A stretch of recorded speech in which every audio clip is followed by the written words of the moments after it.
இமயமலையாகாமல் எனது உயிர் போகாது.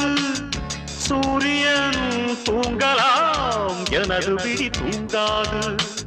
தேர்வை மழை சிந்தாமல் வெற்றி மலர் பூவாது. எல்லையை தொடுவரை எனது கட்டை வேகாது. ஒவ்வொரு விதையிலும் விருட்சம் ஒளிந்துள்ளதே.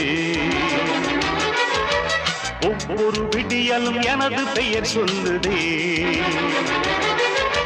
பணம் புகழும் உனது கண்ணை மறைக்கிறதே.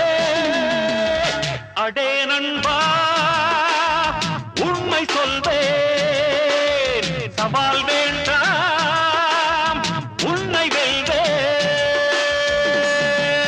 வெற்றி நிச்சயம், இது வேத சத்தியம். கொள்கை வெல்வதே நான் கொண்ட